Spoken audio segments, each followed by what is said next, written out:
That's damn fine coffee you got here in Twin Peaks. And damn good cherry pie.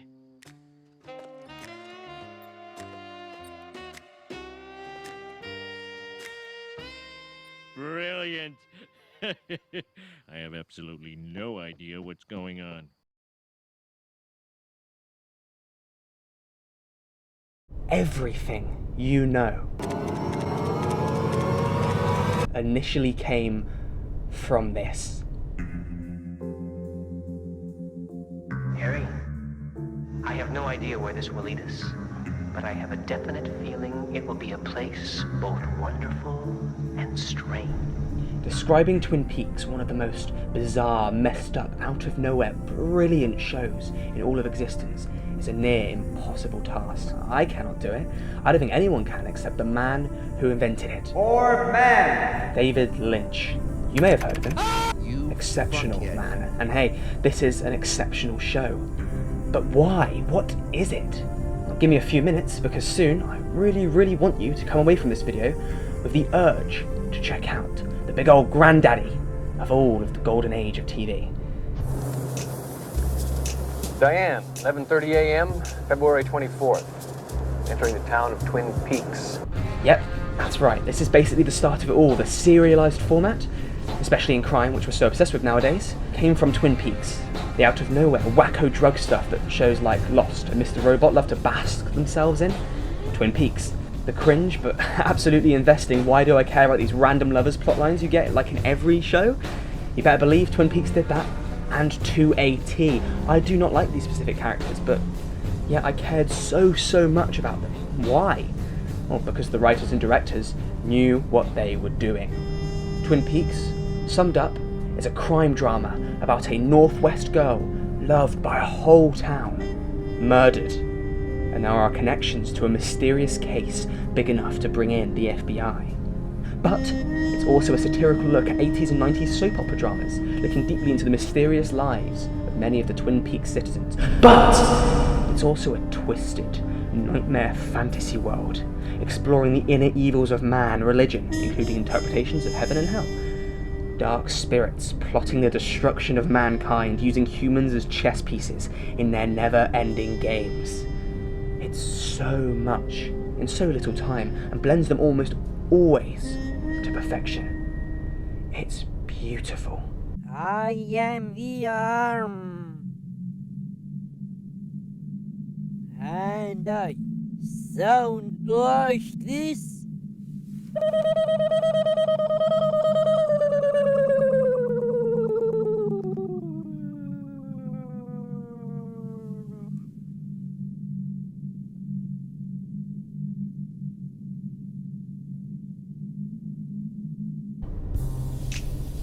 The characters themselves are odd, to the point they fall under the coined phrase Lynchian. Basically, everything is so unique and eccentric, and that's why I love so many of them to pieces. Some are the epitome of evil, some complex and dark, and some light-hearted, bringing hope to an overall tone of loss due to the tragic death of Laura Palmer. At the heart of it all, she is the one. She matters most. She is a representation of that balance between good and evil, and the show uses her as a ticket into a ride you'll never forget. And on that ride, you have FBI Special Agent Dale Cooper, an incredible protagonist that sums up how eccentric all of these characters can be. He fits perfectly into this world with his beautifully positive, yet at times utterly serious demeanour. And the way he interacts with many of the side characters only brings a greater presence to the screen. Some, like Audrey here, Don't you like me? Big Ed, don't make me cry. He's one of the most wholesome men to ever fit your television screen. Laura Palmer's family, looking at how they deal with tragedy. Perfection. Sometimes they don't always hit the mark, but overall, Twin Peaks manages to balance the stories and relationships of so many unique characters. The Log Lady, Harry Truman, Lucy and Andy. I'm just listing characters. If you watch the show, you'd understand why I'm hyped by just naming off characters.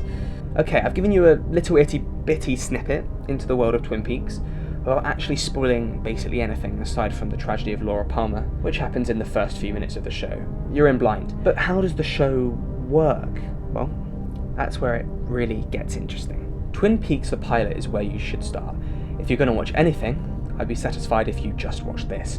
It's a masterclass in entering this world, and had a whopping 40 million viewers watching it, and it came out in 1990. This pilot introduces you to Season 1, which basically expands on the themes and stories of the pilot in an incredible way, slowly going down into a spiral of misery and hatred that answers none of your questions, but still keeps you enthralled. Soon after, Lynch and the gang made Season 2, starting out as many great sequels do, expanding on the lore and the characters, until the network made Lynch reveal many of the secrets of Twin Peaks, and it upset him so much, he left halfway through Season 2. The actual season is much longer than the first, because after Lynch left, the rest of the crew just kind of scrambled to fill it with more stuff to keep the hype train going. It loses much of its steam, and is the downfall of the show, but, stay with me.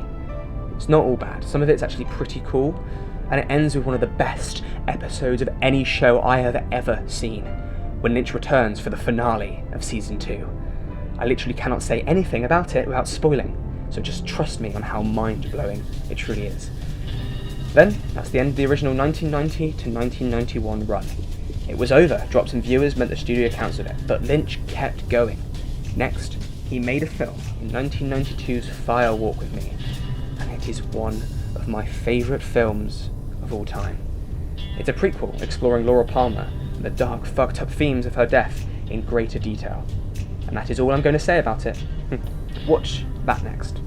Then, finally, 25 years later, in 2017, Lynch came back with The Return. Basically, it's Season 3. Basically, it's an 18-hour fuckfest of beautiful trolling and actual genuine emotion. That's the closest we'll ever get to a conclusion. I love it all the same.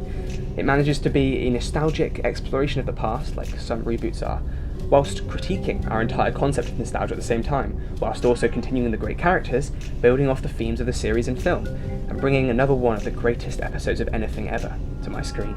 It's all beautiful, except the second half of Season 2, but we ignore that. That's the guide, that's it, that's all I can say.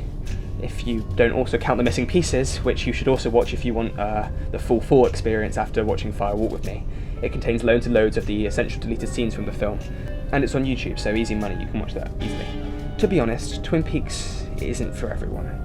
I would say, if you dislike not ever getting satisfying concrete answers to mysteries, you'll get irritated by the show sometimes, but I thought I was like that, and I still love the ambiguity here. The music, the atmosphere, the characters, the meta fucked up horror elements all come together to make the best thing ever. How can you watch it, you may ask? Well, you may already know how I feel about piracy. If the show is good, buy it afterwards. The creators deserve it. If you have Sky, both the original run and the return are there for free. There's the DVDs, it's on Now TV I think, and it's on Amazon Prime. So you basically have no excuse to not at least check out the pilot and become enthralled in this wacky, weird, and wonderful world. You have no excuse for him one chest. Thank you. Now I've tried to say my piece on the show, I can try and live with my obsession and not bother anyone about how incredible this thing is ever again. I can't promise anything though. Goodbye. I got idea, man. You take me for a walk under the sycamore tree, and I'll see you,